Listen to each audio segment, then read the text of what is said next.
Teman-teman di BNPB cerita sama saya kalau mereka masih menyiram NaCl garam ya di udara itu untuk menghalau agar tidak hujan lagi, supaya kalau ini kan sudah terjadi Menghalau hujan ya. menghalau hujan. Karena kalau Sebenarnya menghalau awan. menghalau awan. Karena kalau sampai hujan deras lagi itu makin parah karena jembatan di situ putus. Jembatan yang ke arah Takengon itu putus, tapi sudah disambungin sama pemerintah baru-baru ini. Kemudian yang ke Medan, yang ke Loksmawe putus juga. Jadi dua-duanya putus sehingga Jembatan Arakundo. iya, sehingga jalur distribusi ke arah tengah itu memang terhambat. Untuk memulihkan itu butuh waktu memang, karena harus mendirikan tower-tower itu lagi untuk yang tegangan tinggi, jaringan kabel bertegangan tinggi itu. Lalu menghidupkan sistemnya, karena menghidupkan sistem itu harus ada pasokan listrik dari Medan atau dari Padang, disambungin semua baru sistem di situ bisa hidup. Kalau enggak trip bang.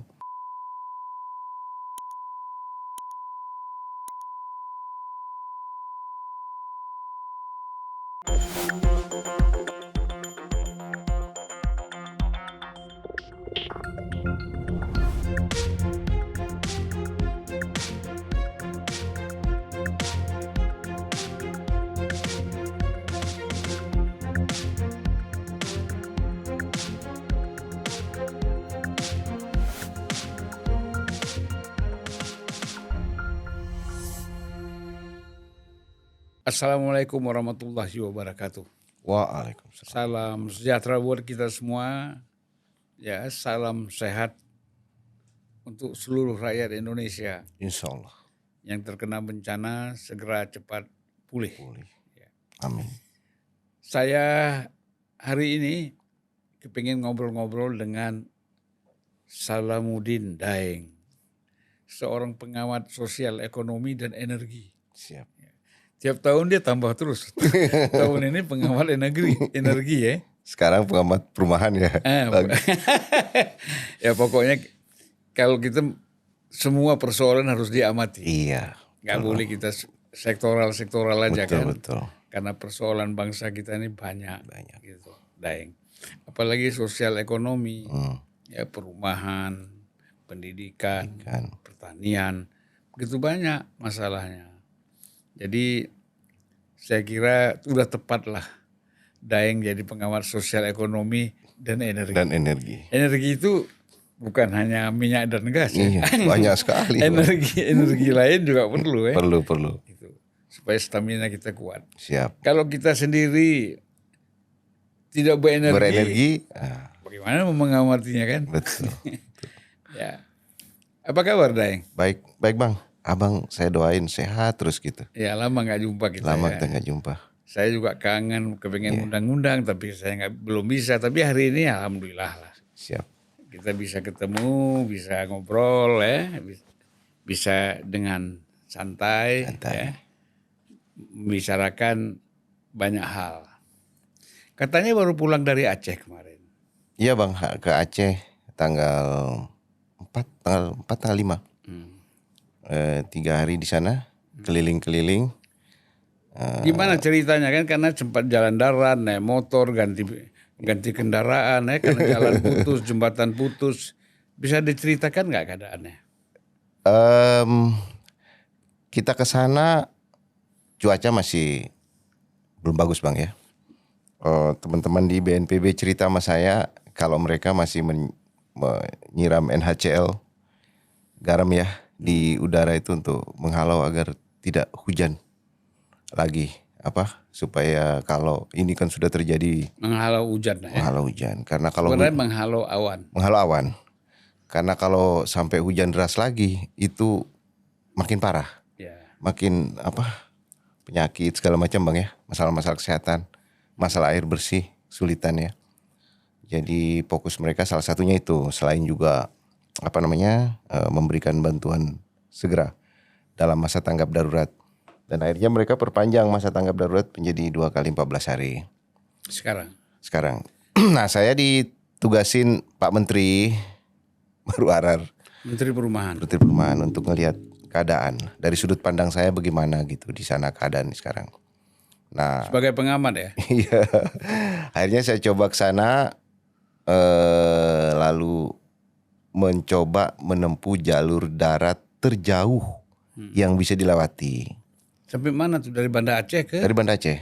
Saya berjalan saya bilang sama orang perumahan di sana, Bang, antarkan saya ke wilayah titik terjauh yang bisa dilalui dari jalur darat. Nah, saya sebenarnya ingin lihat, Bang, seberapa rumit untuk distribusi bantuan segala macam, terutama ke depannya terkait dengan usaha membangun perumahan runtap, rumah hunian tetap huntap.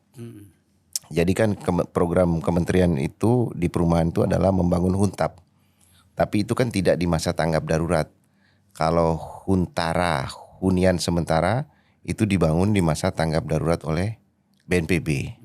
Nah, kalau Kementerian Perumahan membangun hunian tetap. Hunian tetap. Tapi itu harus menunggu setelah masa tanggap darurat selesai. Menurut regulasi pemerintah begitu.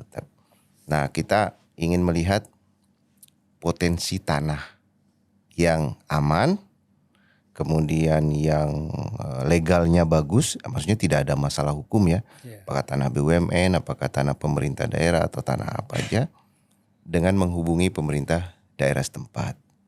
Jadi yang harus menyediakan tanah yang untuk perumahan huntap itu adalah pemerintah daerah. Atau dibeli, tapi itu pilihan terakhir. Karena yang akan dibangun oleh pemerintah ini kan banyak sekali, Bang. Melihat tingkat kerusakan. Tadi proyeksi kerusakan rumah parah yang harus dibangun kembali itu sekitar 200.000 rumah. Dan itu membutuhkan tanah yang sangat luas sekali. Nanti di masa rehabilitasi dan rekonstruksi. Nah, itu nanti akan dilakukan. Nah, saya mencoba menempuh jalur terjauh untuk melihat keadaan. Kalau ini untungnya, Bang, jalan-jalan di Aceh ini bagus ya. Jadi jalan yang sepanjang dari Banda Aceh sampai ke Biren itu kondisinya bagus. Bagus sekali. Walaupun ada lubang-lubang ya. Sedikit-sedikit tapi masih bisa kecepatan 80. Jadi sebenarnya ini sangat membantu untuk distribusi. Ya memang kalau dari Banda Aceh sampai Aceh Pidi perbatasan Biren itu kan nggak terdampak. Tapi Biren ke atas. Biren ke atas ya. Tapi Pidi Jaya kena, Bang. Karena dia dekat sama Biren. Biren juga kena karena di sana itu sungainya melebar jadinya. Jadi sungai di Biren itu sudah berapa meter ya? Udah hampir 1 kilometer lebarnya itu saya lihat. Karena jembatan di situ putus. Jembatan yang ke arah Takengon itu putus, tapi sudah disambungin sama pemerintah baru-baru ini. Kemudian yang ke Medan, yang ke Lok Semawe putus juga. Jadi dua-duanya putus sehingga arah Kundo. Iya, sehingga jalur distribusi ke arah tengah itu memang terhambat tapi sampai ke, kan itu ada 3 daerah berarti yang terkena di situ ya. Pidi Jaya dan Biren. Nah, sementara Aceh besar dan Banda Aceh tidak kena. Jadi situasi di Banda Aceh ya normal lah, Bang. Situasi. Banda Aceh udah capek dulu lawan tsunami ya. Iya. Tapi mereka udah normal, Bang. Maksudnya udah lebih normal lah ya. Ya 70% aktivitas masyarakat berjalan. Hanya terjadi pemadaman listrik secara bergiliran. Karena tower PLN yang tumbang tuh banyak sekali, Bang. Puluhan, Bang. Yang di dekat di Biren saja itu ada 6 tower itu di situ yang tumbang. Jadi ya untuk memulihkan itu butuh waktu memang, karena harus mendirikan tower itu lagi untuk yang tegangan tinggi, jaringan kabel bertegangan tinggi itu. Lalu menghidupkan sistemnya, karena menghidupkan sistem itu harus ada pasokan listrik dari Medan atau dari Padang, disambungin semua baru sistem di situ bisa hidup. Kalau enggak trip, Bang. Bisa hancur itu mesinnya. Tapi kan bisa pakai generator sebenarnya. Bisa sih. Bisa kan? kalau PLN bisa siapkan generator yang besar-besar untuk satu kabupaten berapa biayanya, kan udah bisa dikeluarkan dari APBN. Beberapa saya lihat inisiatif di beberapa rumah makan yang mulai beroperasi ya. Di hari keberapa itu tanggal 4, tanggal 5 itu. Hari keberapa bencana, hari ke-10 ya. Itu sudah mulai buka warung-warung kalau kita bergerak dari Biren ke Banda Aceh. Itu sudah mulai buka warung. Kita masih bisa mampir makan di pinggir jalan tuh udah mulai rame. Tapi kan yang parah memang Aceh Tengah benar meriah. Benar meriah. Ya. Terus Kabupaten Biren, Aceh Utara, Aceh Timur sampai Tamiang kan? Takengon, Tamiang, ya. Tamiang. Memang isitulah wilayah ya tengah lah, yang paling parah itu di tengah. Kalau Lok Semawe kan lebih cepat normal ya. Yang di sini Banda Aceh dan Aceh Besar normal. Jadi sebenarnya saya tulis di artikel masih ada untungnya ini, karena ibu kota provinsinya tidak terganggu, tidak terganggu secara signifikan ya. Walaupun ada pemadaman listrik, tapi untuk jadi pusat-pusat untuk sentralisasi bantuan segala macam sampai ke Aceh Besar itu masih mungkin. Atau bahkan sampai di Biren menurut saya, kalau mau di pool di situ ya, bantuan ya untuk bisa disalurkan ke arah tengah itu masih mungkin tuh. Jadi tidak harus mengirim dari Banda Aceh langsung ke tengah, tapi bisa lebih dekat lagi dari situ. Kalau pembangunan infrastruktur bagaimana? Kan itu rusak parah itu. Butuh waktu memang Bang. Ini kan masih dibikin jembatan beli yang menyambungkan antara Biren dengan Takengon tuh, yang ke arah Takengon tuh disambung dengan jembatan beli. Jembatan sementara Bang. Jembatan Beli, bagaimana tulisannya saya nggak tahu itu. Tapi orang sana bilang jembatan Beli. Nah saya tiba di situ.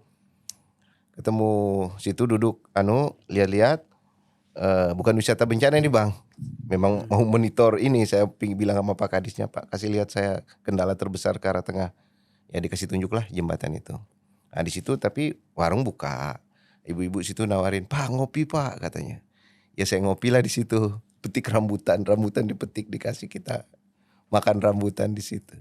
Gak ditawarin. Kayak ditawarin istri ya. Orang Aceh Bang, saya lihat orang Aceh ini hatinya sekokoh gunung, jiwanya seluas lautan. Udah biasa menderita. Nah, jadi wajahnya itu, waduh, nggak ada suasana yang haru biru penderitaan gitu, benar-benar. Ada falsafah Aceh waktu saya SD itu sering disampaikan oleh guru itu. Pat ujen yang han pirang. Artinya di mana hujan yang nggak berhenti? Di mana hujan yang nggak berhenti? Pat perang yang han reda. Di mana perang yang nggak reda? Jadi mereka yakin udah terbiasa semua ini akan berakhir akan ada berakhir. Ada akhirnya. Semua akan ada pada ujungnya, itu ada kebahagiaan gitu ya. Keyakinan itu. Kan saya lihat di Banda Aceh sendiri ya, saya malam-malam rame lah seperti biasa. Tidak terlalu nampak suatu kesusahan yang begitu sangat ya. Ya tapi kan itu agak ke kota ya. Kalau kita lihat ke desa-desa memang parah ya. Ini parah, memang parah. Yang langsung dilalui oleh banjir itu, oleh bah itu kan parah. Itu parah. Memang ya karena ini indah tapi juga berbahaya Bang ya. Saya nggak tahu secara topografi, saya nggak kaji gitu. Kalau kita diam di Biren ya kan, di PD Jaya, sebelah kanan kita lihat lautan yang luas, sebelah kiri kita lihat gunung yang indah. Itu Bang. Jadi memang indah sekali. Itu dulu dapil saya gitu ya? 2014 dapil saya. Dia ada 11 kabupaten. Gitu. Sampai ke Tamiang itu semua. Sampai Tamiang, sampai ke Benar Meriah, Takengon itu semua. Bayangin tuh Bang, kita di sebelah sini kita cari ikan, lautan, sebelah sini kita ketemu kopi dan semua yang nikmat-nikmat ini. Iya. Gitu. Itu luar biasa. Itu begini, dapil 2 Aceh itu termasuk dapil termiskin. Gitu ya. Bersama dengan di NTT ada satu kabupaten juga dapil. Sama dengan Aceh, termiskin. Gitu ya. Jadi kalau di Pulau Sumatera Aceh ini termiskin, berarti di Aceh sendiri ini tempat Abang ini yang paling miskin. Miskin lagi ya. Paling miskin. Nah jadi menurut saya bahwa, sekarang kan begini, bantuan dari pemerintah pusat ada. Tapi kan mungkin terbatas juga. Ya.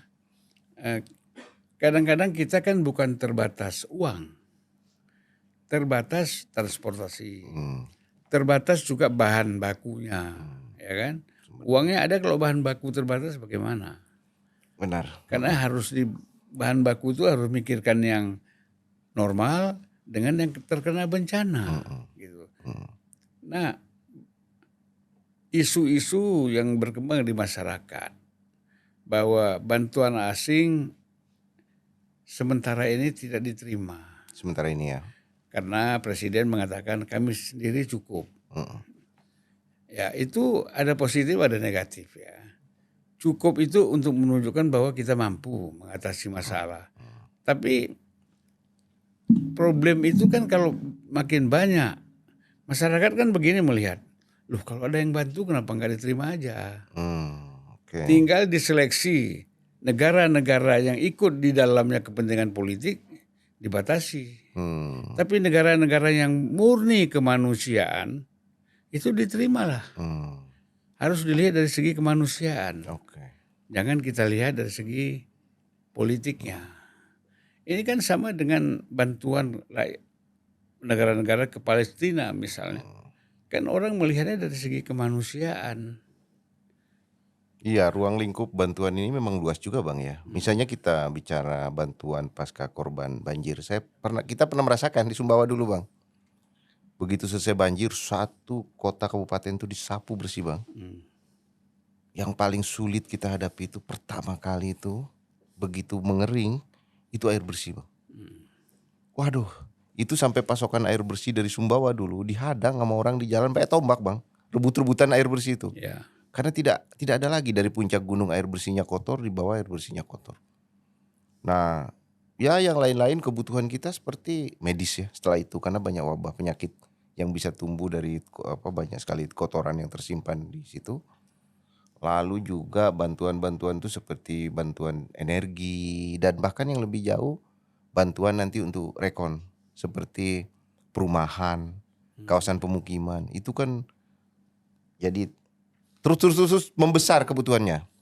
Termasuk perumahan kalau 200.000 Bang, Abang bayangkan kalau untuk relokasi 200.000 unit rumah dikali 200 juta per rumah, itu kan sudah berapa puluh triliun sendiri itu ya untuk bantuan perumahannya sendiri. Tapi kalau tsunami dulu ya cepat recovery-nya karena banyak pihak yang turun langsung. Bukan kalau diserahkan kepada pemerintah pusat saja itu lambat kan. Dulu kan kita lihat banyak perusahaan seperti Medco misalnya. Rumah-rumah yang dibangun oleh Medco banyak, oleh Turki, oleh banyak-banyak negara lain misalnya. Itu kan cukup banyak di Aceh dulu, khususnya di Banda Aceh dan Aceh Besar ya. Dan recovery-nya agak cepat. Makanya kita kan membutuhkan recovery. Bahwa betul kata Presiden kita mampu. Tapi recovery-nya kapan? Kalau banyak kita libatkan banyak pihak, apakah asing yang tadi dengan catatan kita seleksi, ya kan? Kan lebih cepat recovery-nya. Mungkin kekhawatirannya Bang karena kalau memang butuh persiapan juga menerima bantuan ini. Karena kan menyangkut harus masuk barang ya. Barang dan orang. Itu kan semua bea cukainya harus dipersiapkan. Semua banyak sekali yang harus dipersiapkan untuk sampai kepada menerima atau tidak menerima bantuan asing. Karena itu kan diberi kemudahan Bang. Diberi kemudahan bea cukai segala macam termasuk keimigrasian. Semua dimudahkan. Nah dan status itu memang ya kan namanya asing Bang ya. Ada yang memang maksud baik, bisa juga ada yang mau menyeludupkan sesuatu.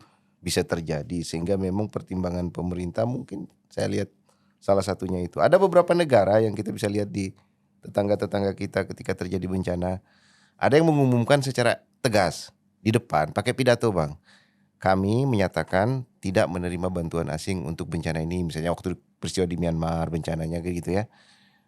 Lalu di mana pernah saya dengar juga. Di beberapa negara pernah diumumkan secara resmi oleh pemerintahnya bahwa kami tidak menerima bantuan asing. Karena kalau menerima bantuan asing banyak juga yang harus dipersiapkan.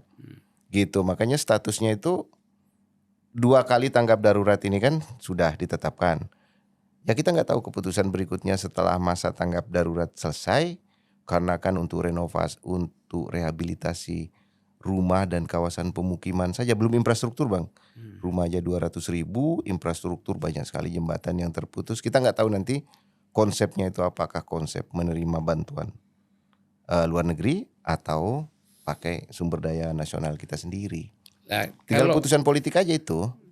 Kalau kita terlalu khawatir dengan tadi ya, banyak aspek-aspek yang masuk itu, apakah orang atau barang. Ya.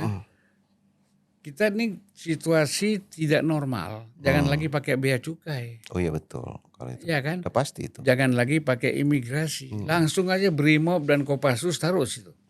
Lebih cepat ya. Mereka yang periksa. Iya kan? Bebas. Untuk apa? Bea cukai kan dalam keadaan normal. Iya. Imigrasi dalam keadaan normal. Karena kan semua barang bantuan ini harus bebas dari bea itu.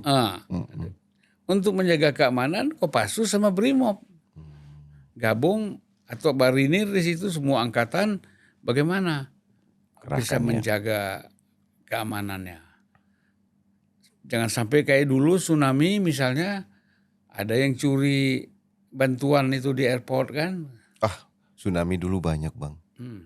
Ada juga yang mobilisasi bantuan enggak sampai. Makanya kadang-kadang sih bencana ini kan bisa diambil keuntungannya oleh pihak-pihak yang tidak baik ya, untuk keuntungan pribadi, termasuk mobilisasi bantuan, segala macam. Dalam situasi normal aja banyak penipu Bang, apalagi situasi bencana darurat kan.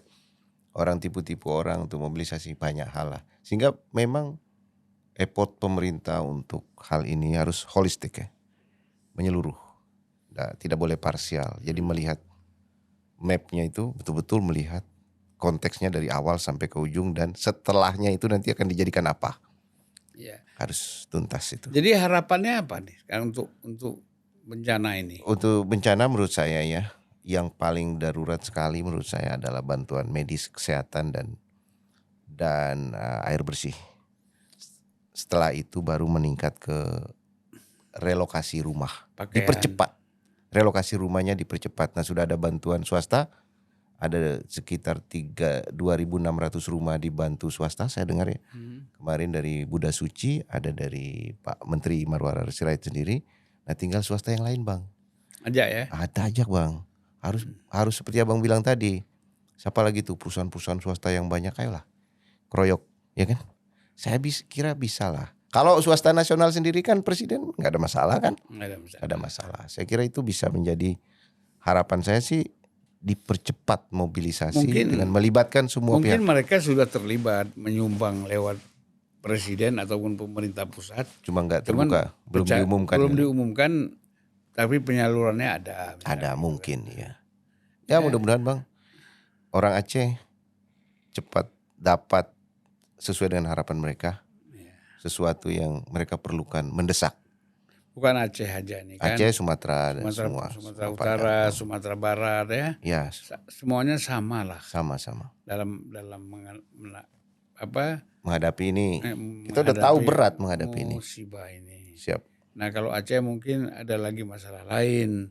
Kalau nggak cepat-cepat diperhatikan, masalah macam-macam lah Bang. Konflik macam-macam kan iya, bisa di Sumatera Utara relatif aman, Sumatera Barat relatif aman dari segi konflik. Iya.